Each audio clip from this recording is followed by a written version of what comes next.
that without question, the process is made better, bills are made better, policy is made better, the more we have actual people and families engaged. So how do you choose to engage? The reason why Angela brought this up, I feel so strongly about the health of whether our system is working or not, and that we do a poor enough job in actually teaching people in civics the real world version of how you actually do this. But the ultimate takeaway I want to give to you is that there's a lot of different ways you can be involved, and I'm going to tick off a couple and you decide which are the right field or the right fit.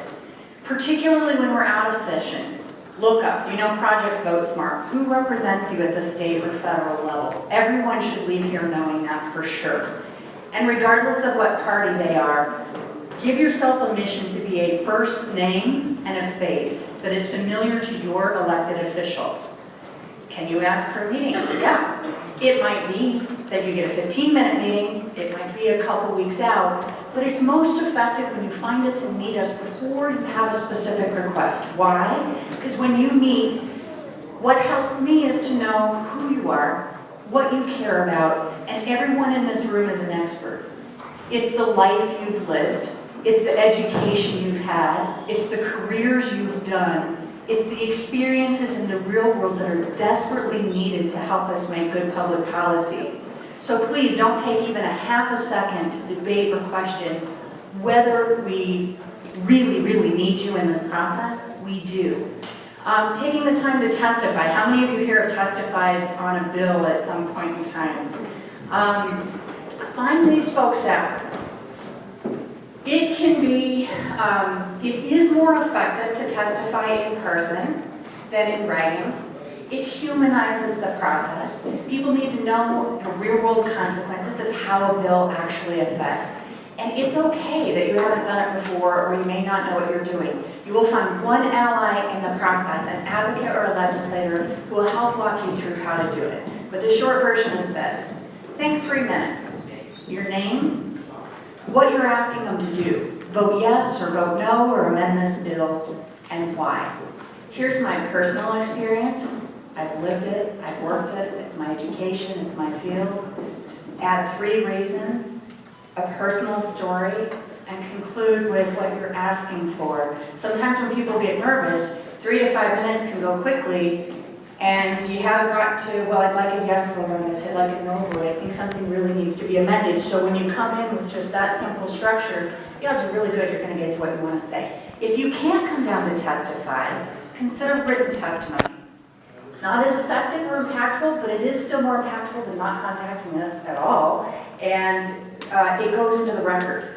So if you can't get down there, do your written testimony. It is, here's who I am, same thing, here's why I care about the issue, this is what I'm asking you to do. Consider attaching simple one-page fact sheet if you have any data that helps back up what you're asking for. Because if you're not providing us with data or facts, I can promise you there's a lot of well-paid lobbyists who are providing their version. So when you say, please make this part of the record for my testimony, it becomes part of the record and the testimony for the bill. There are probably about 10% of some 600 bills where people are just ideologically in their corners, they've made up their minds, you're not moving their minds. I still think it's worth testifying. Why? I'm going to use civil unions as an example. That used to be an immovable issue. People either supported it or didn't. And watching that having gone year over year, some of those people who were no votes became yes votes over a period of time.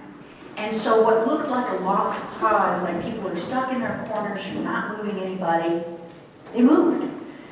People's stories transformed hearts and minds, and not as fast as some of us wanted, but they did. So even if you think you know, wow, this looks like a lost cause, we know where this committee is going and are not with us on this issue, bring your humanity to the table anyway. You may not get them that time, but seeds are planted and hearts and minds are transformed later. Emails, phone calls. We are not full-time staffed, so your phone calls have a high probability of going into voicemail.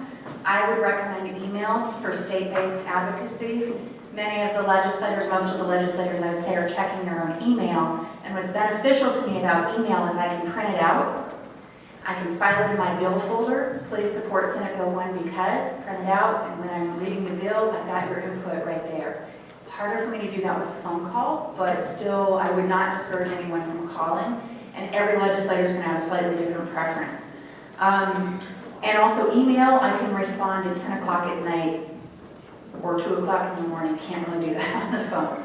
So it gives us a lot of options, and at least for the state level, I would say email is a little bit more effective.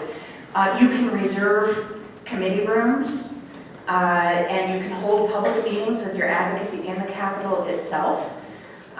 You can come down and be guests, as many of you know, on the floor of the House or Senate and watch any of the proceedings that you're interested in doing there. And just like a lobbyist can shepherd a bill through every step in the process, the most important thing is that we teach citizens how to do the same thing. There's no reason why they should have an exclusive corner on how the process works. It's not as hard as it might seem initially on the way through there. Anyone in this bill can run a bill. Anyone in this room can run a bill. Anyone. You don't have to be 18. There's no qualifications. Anyone in this room can run a bill, whether or not you choose to ever run for office. All you need is one. One out of 100 legislators to say yes, to sponsor your bill. What problem do you want to solve? What do you want to address? As soon as you get one to say yes, you have access to nonpartisan legal experts on drafting. You have access to nonpartisan researchers that can help look at how has this been handled in a 50-state comparison. All you need is one. And if you know your legislator, that's a good place to start. But then there's going to be issue committees. If you care about criminal justice issues, get to know the Judiciary Committee. If you're passionate about education, get to know the Education Committee. And it's not always the person who's with you in the district. Find the person who's been passionate and advocating on something similar to what you've been working on before, and they will literally walk you through every step of the process. So I think it's important to know that there are real citizens who run and introduce bills every single year, and the more people who know how to do this and don't feel intimidated by this, the better the process is, and the more public-minded the legislation is when we go through. So whether it's taking 10 minutes a year to do an email or a phone call, or whether it's signing on to a petition, or whether it's taking months of your life and really doing heavy lifting on introducing and planning and trying to support a bill and networking, or doing press conferences to help educate the voters and the public about why the issue you're working on is so important. You can decide how much or how little. It's not that there's only one way to do this. The only way to fail here is to do nothing at all. So I want to conclude with the fact that everything you care about is done at the state level, that you can and will make a difference on the process, and that we desperately need you to be. The more people who participate, the better we do. The fewer people who participate, the system fails, and it fails a lot of people, 5 million people in the state of Colorado, when we don't get participation from regular folks. So that's what I would like to share about the state. I'm so grateful that you guys took the time to participate in an incredible program that is fundamentally geared towards empowering and educating people to make a difference in every corner of what they're working on. And your commitment to what you're going through here is going to make this state a better place. So I want to thank you for putting the program on, and for those of you who've taken the time and dedication it takes to really go through an intensive training, but you will come out in a position to help your friends, peers, family members be more empowered about how to actually impact the process. So thank you for your time, and I know lunch is around the corner.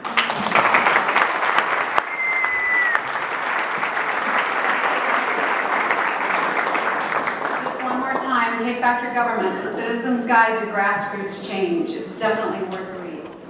Thank you. So one more quick comment. Janet suggested that I make this point, and it's a good